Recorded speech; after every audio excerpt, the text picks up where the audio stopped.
Good morning all of you. मैं आप सभी का वेलकम करती हूँ डॉक्टर कल्पना एकेडमी के यूट्यूब चैनल पर। आज हम बात करेंगे सिकंदर के गुरु अरस्तु के बारे में। विश्व विजेता सिकंदर के गुरु यूनान दार्शनिक अरस्तु ने दुनिया को सोचने का एक नया नजरिया दिया था। अरस्तु का जन्म ग्रीस में 384 ईसा पूर्व में हुआ था। अरस्तु को प्लेटो के सबसे मेधावी शिष्यों में गिना जाता था। अरस्तु को दर्शन, राजनीति, काव्य, आचारशास्त्र, शरीर रचना, दवाइयों, ज्योतिष की बेहतरीन जानकारी थी। अरस्तु यूनानी दार्शनिक थे। वे प्लेटो के शिष्य व सिकंदर के गुरु थे। उनका जन्म स्टेगेरिया नामक नगर में हुआ था।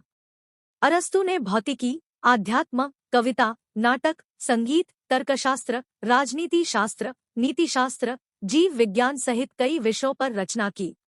प्लेटो, सुकरात और अरस्तु पश्चिमी दर्शनशास्त्र के सबसे महान दार्शनिकों में एक थे।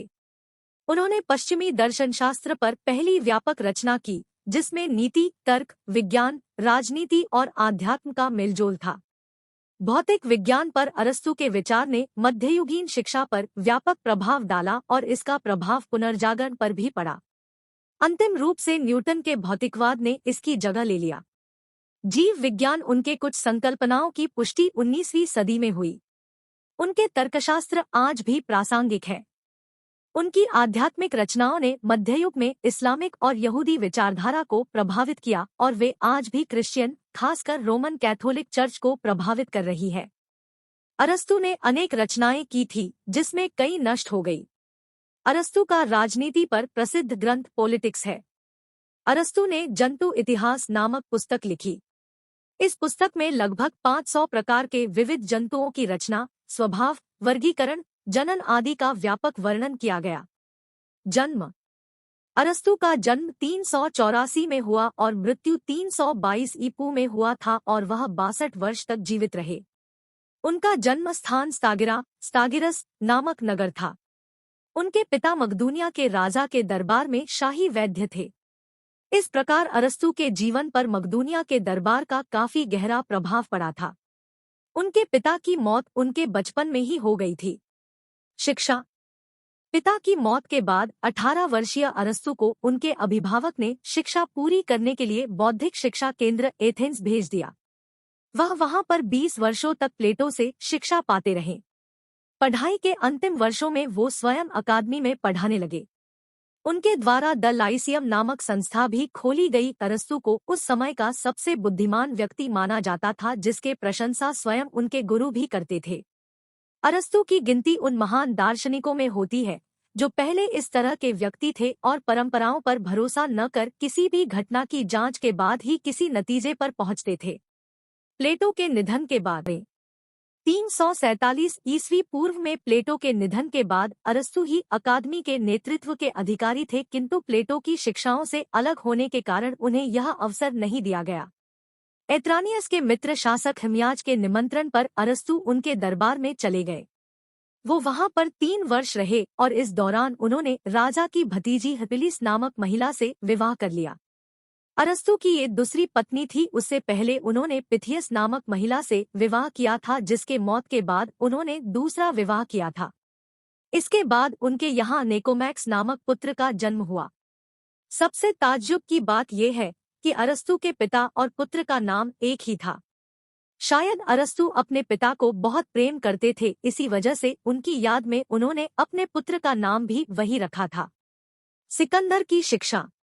मकदूनिया के राजा फिलिप के निमंत्रण पर वो उनके 13 वर्षीय पुत्र को पढ़ाने लगे। पिता पुत्र दोनों ही अरस्तु को बड़ा सम्मान देते थे। लोग यहाँ तक कहते थे कि अरस्तु को शाही दरबार से काफी धन मिलता है और हजारों गुलाम उनकी सेवा में रहते हैं। हालांकि ये सब बातें निराधार थी। अलेक्जेंडर के राजा बनने के बाद अरस्तु का काम खत्म हो गया और वो वापस एथेंस आ गए। अरस्तु ने प्लेटोनिक स्कूल और प्लेटोवाद की स्थापना की। अरस्तु अक्सर प्रवचन देते समय टहलते रहते थे, इसलिए कुछ समय बाद उनके अनुयायी पेरिपेटेटिक्स कहलाने लगे। अरस्तु और दर्शन।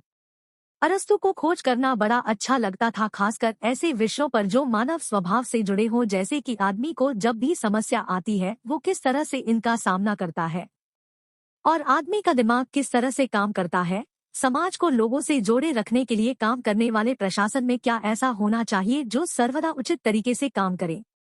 ऐसे प्रश्नों के उत्तर पाने के लिए अरस्तु अपने आसपास के माहौल पर प्रायोगिक रुख रखते हुए बड़े इत्मीनान के साथ काम करते रहते थे। वो अपने शिष्यों को सुबह सुबह विस्तृत रूप से और शाम को आम लोगों को साधारण भाषा में प्रवचन देते थे। अलेक्जेंडर की अचानक मृत्यु पर मकदूनिया के विरोध के स्वर उठ खड़े हुए।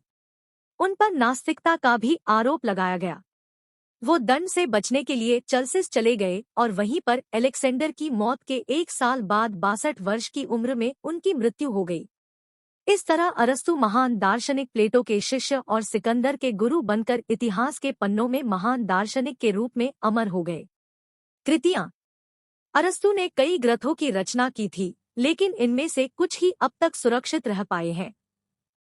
सुरक्षित लेखों की सूची इस प्रकार है: politics, Nicomachean ethics, Eudemian ethics, व्याख्यान शास्त्र rhetorics, poetics, metaphysics, problems, history of animals, parts of animals, movement of animals, progression of animals, generation of animals, sense and sensibilia, on memory, on sleep, on dreams, on divination in sleep, on length and shortness of life, on youth, old age, life and death and respiration, physics, on the heavens, on generation and corruption, meteorology, on the universe, on the soul.